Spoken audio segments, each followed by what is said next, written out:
Hello student, welcome to my YouTube channel brilliant community classes. आज पुनः लाभ, हानि और बट्टा की प्रश्नावली को हल करने वाले हैं। यदि आप प्रतियोगी परीक्षा की तैयारी करते हैं तो यह वीडियो तथा आने वाली सभी वीडियो आपके लिए बहुत उपयोगी होने वाली है। आपको ज्ञात हो कि इस प्रश्नावली में प्रश्नों की संख्या को बढ़ाया जा रहा है, जिसका एकमात्र उद्देश्य हर प्रकार के प्रश्नों को बताना है। तो प्रश्न पर आते हैं।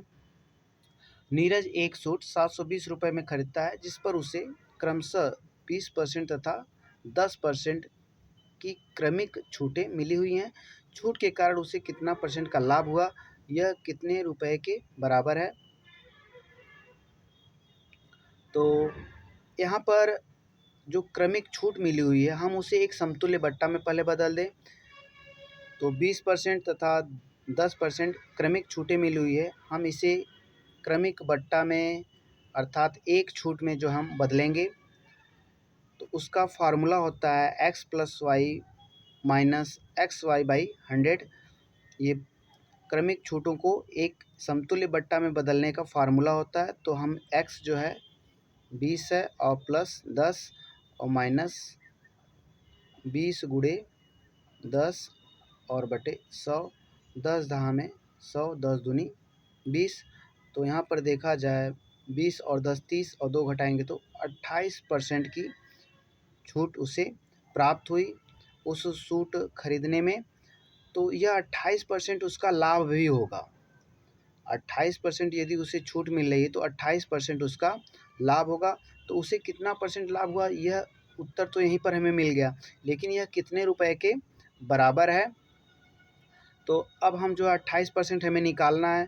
तो यहाँ पर देखें, अगर एमपी हम देख लेते हैं, मार्क प्राइस या अंकित मूल्य 100% है और इसमें जो है 28% की छूट के बाद यह छूट है डिस्काउंट। कोई व्यक्ति जो है एक सूट को 720 रुपये में खरीदता है, तो 720 रुपये कितना परसेंट होगा। याद रखें, अगर 28% की छूट पाया है और अंकित मूल्य 100% है, तो 28% छूट पाया तो 28% हम इसमें से घटा दें तो यह 72% है मार्क प्राइस का। अब हमें क्योंकि डिस्काउंट की वैल्यू निकालना है, कितना रुपया डिस्काउंट है। यदि 72% 720 है तो 1% यदि हमें निकालना है तो याद रखें 720/72 करेंगे। अब यहाँ से हम अंकित मूल्य भी निकाल सकते हैं, लेकिन हमें 100 से मल्टीप्लाई करना पड़ेगा क्योंकि ये 1% है। अगर 100 से मल्टीप्लाई करेंगे तो अंकित मूल्य में निकलेगा।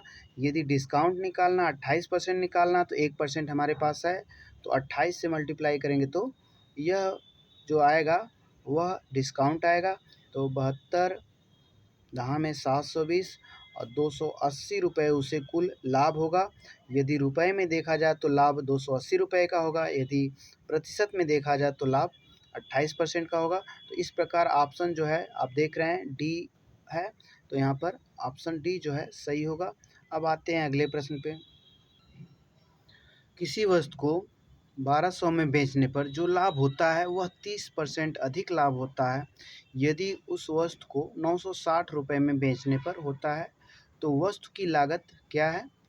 वस्तु का क्रय मूल्य या सीपी कह लें, उसमें कितना रुपए लागत लगी है।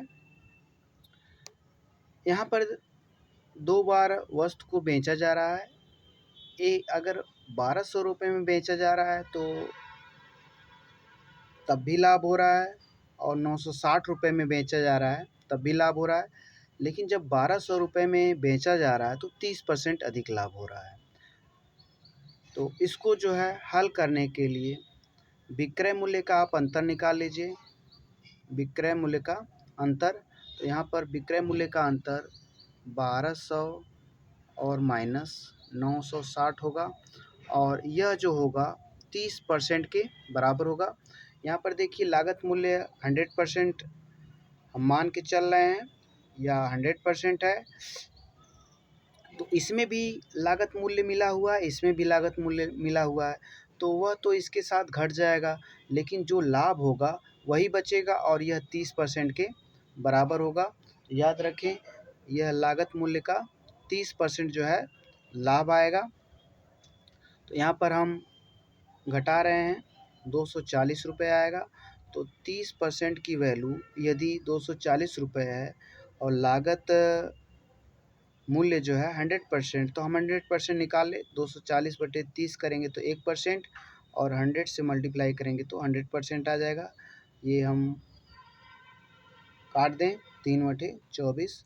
तो इस प्रकार आप देख रहे हैं कि जो लागत मूल्य आएगी वह 800 रुपये आएगा। तो इसका ऑप्शन जो है सी जो है सही होगा।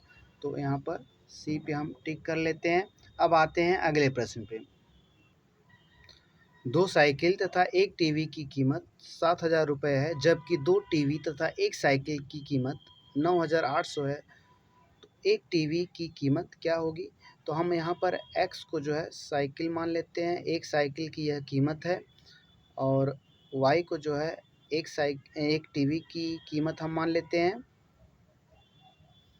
अब जो है क्योंकि 2 साइकिल एक टीवी है, तो 2 साइकिल की कीमत 2x रुपये और एक टीवी उसमें जोड़ दिया जाएगा उसका मूल्य, और यह मिलकर 7,000 रुपये के बराबर है। दिया गया इक्वेशन 1 कर लें। और फिर दिया गया जबकि 2 टीवी तथा एक साइकिल का मूल्य, 2 टीवी का मूल्य 2y हो जाएगा, तो y के नीचे लिखें। और फिर एक टीवी है तो एक टीवी का मूल्य यहाँ पे लिख दें। दोनों का जोड़ जो है 9,800 रुपये है।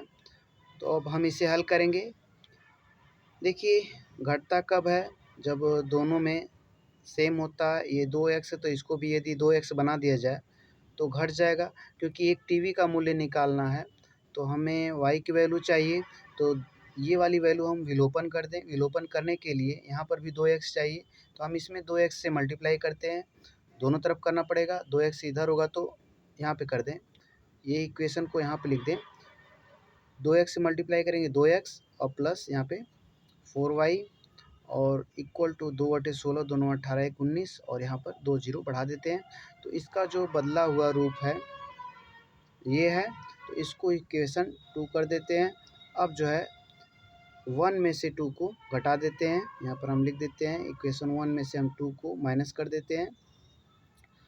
तो घटाएंगे तो जिसको घटाते हैं उसका साइन चेंज हो जाता है, और ये जो है कैंसिल हो जाएगा। y है और -4y है तो -3y, और यहाँ पे -19,600 और यहाँ पर 7,000 है। पहले और दूसरे को लेके सॉल्व कर रहे हैं।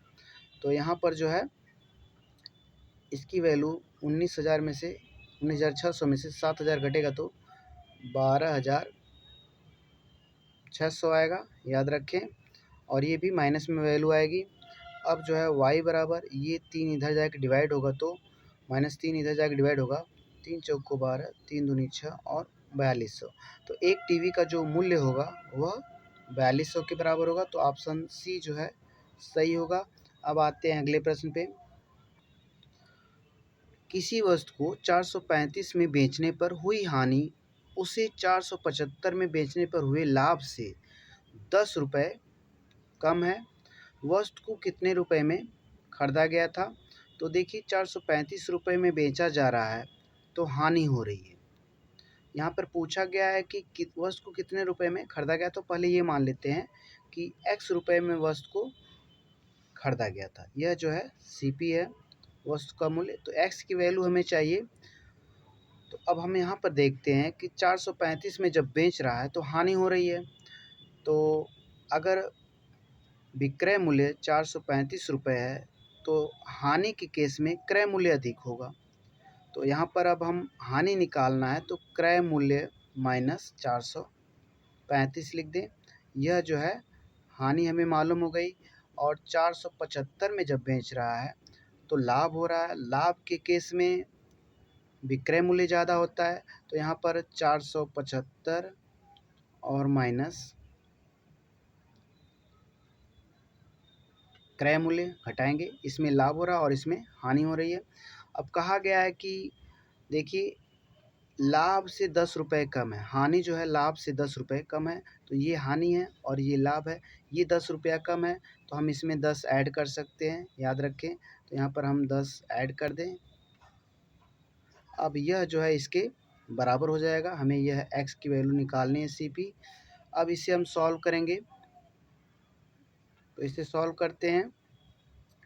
ये x इधर लाएंगे तो 2x हो जाएगा, और ये 435 और 10 प्लस 10 है, तो यहाँ पर 425 इसकी वैल्यू हो जाएगा। 425 इधर जाएगा तो 475 में जुड़ जाएगा, और इसकी वैल्यू देखा जाए तो 900 होगा जोड़ने से। तो 2x बराबर 900, x बराबर यहाँ से काट देते हैं, 2 चौको 8, 2 पच्चे 10, तो 450 रुपये जो है उस वस्तु का क्रय मूल्य अर्थात इतने रुपए में खरीदा गया था। तो ऑप्शन जो है बी सही होगा। तो यहाँ पर ऑप्शन बी सही है। अब आते हैं अगले प्रश्न पे। कोई व्यक्ति एक सामान 25% लाभ पर बेचता है। यदि वह उसे 25% कम में खरीद कर 25 रुपये कम में बेचता है तो उसे 25% का ही लाभ होता है। वस्तु का क्रय मूल्य ज्ञात कीजिए। तो यहाँ पर हम वस्तु का क्रय मूल्य निकालने के लिए वैल्यू सिस्टम का यूज़ करेंगे, याद रखें। तो मान लीजिए सीपी जो है इसका 100 रुपये है और 25% लाभ पर बेच रहा है, तो यहाँ पर एसपी कितना हो जाएगा। एसपी हम निकालेंगे तो 125 रुपये में बेचेगा, तभी जो है 25% का लाभ होगा, याद रखें। अब कहा जा रहा है कि उसे 25% कम में खरीद कर, इसका 25% निकालेंगे और 25% 25 ही होगा। यदि 25% कम में खरीदेंगे तो 75 रुपये में खरीदेंगे।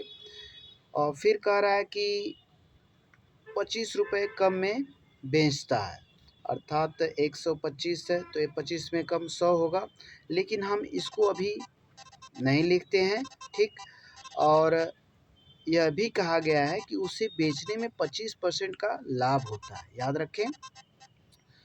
तो 75 रुपये की सामान है, बेचा जा रहा है तो 25% का लाभ हो रहा है, अर्थात यदि हम इसका 125% निकालेंगे तो विक्रय मूल्य पता चल जाएगा।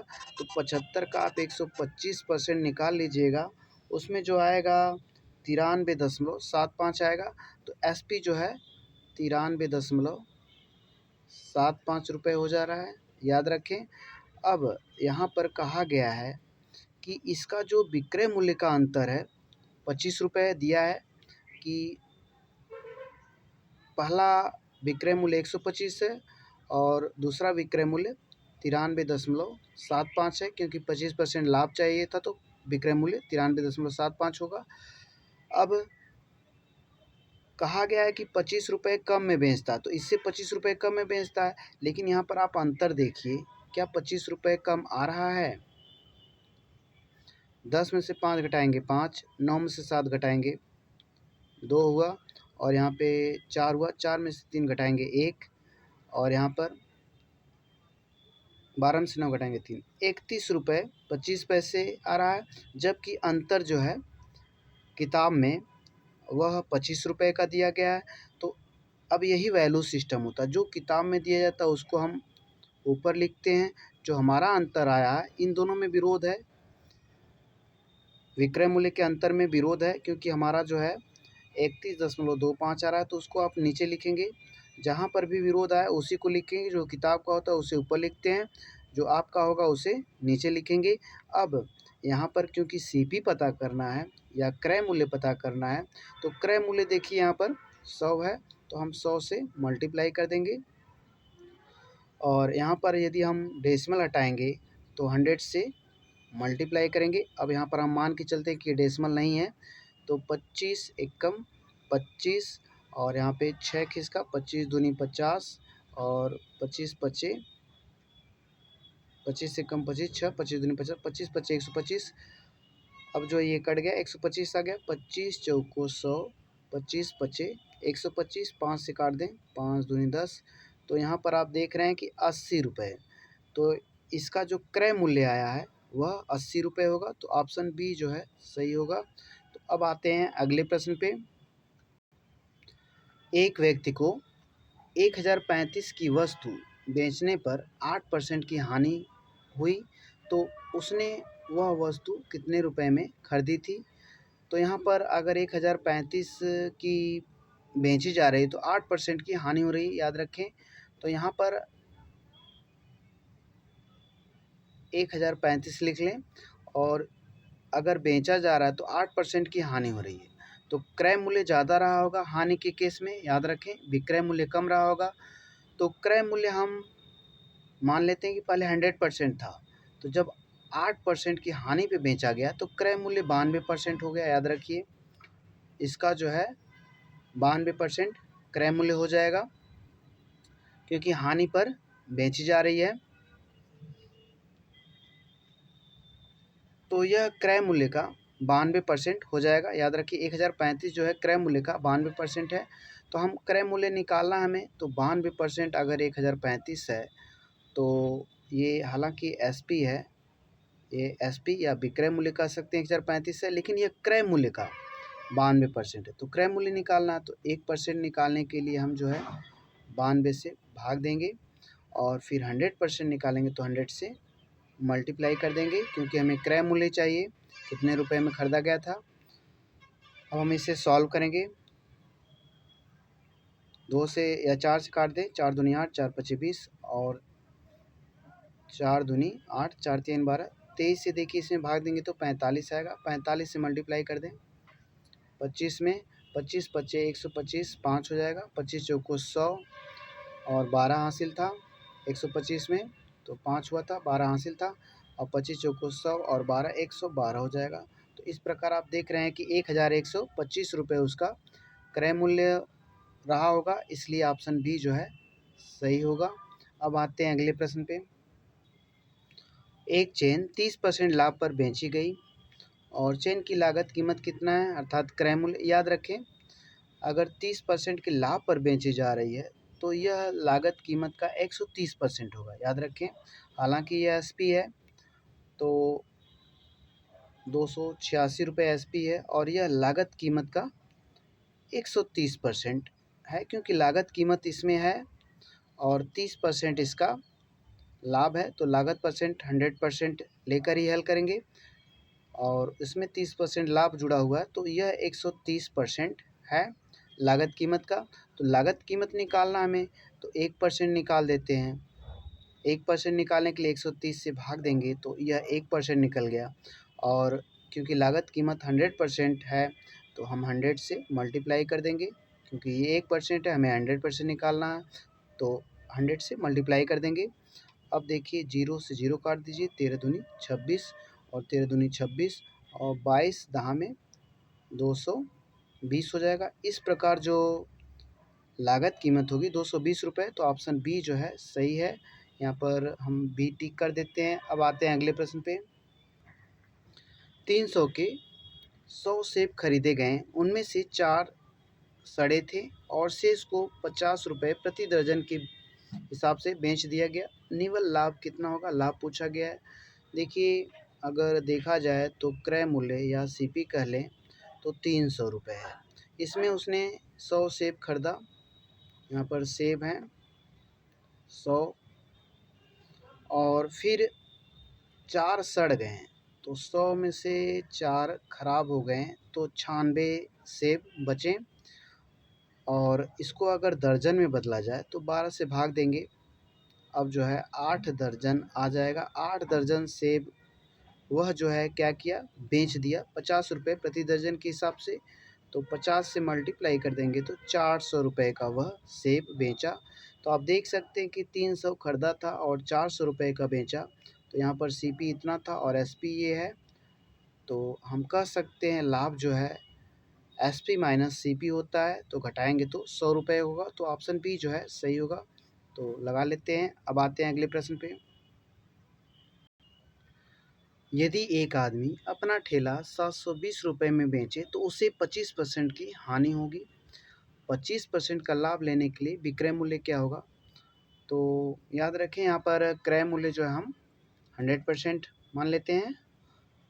तो अगर वह 720 रुपये में बेच रहा है तो 25% की हानि हो रही है, तो यह जो है क्रय मूल्य का 75% दाम होगा। तो यहाँ पर एसपी जो है दिया गया है 720 रुपये, 720 रुपये, लेकिन यह जो है क्रय मूल्य का 75% दाम होगा। याद रखें, यह एसपी है। तो हम क्रय मूल्य निकालना चाहते हैं। हालांकि हमें 25% के लाभ पर बेचा जा रहा है, विक्रय मूल्य पूछा गया है, तो पहले हम क्रय मूल्य निकाल लें। तो क्रय मूल्य 100% होगा, तो 100% निकालने के लिए 720 बटे 75 1% निकला और 100 से मल्टीप्लाई कर दें। अब यहाँ पर यह हमें क्रय मूल्य मिल गया।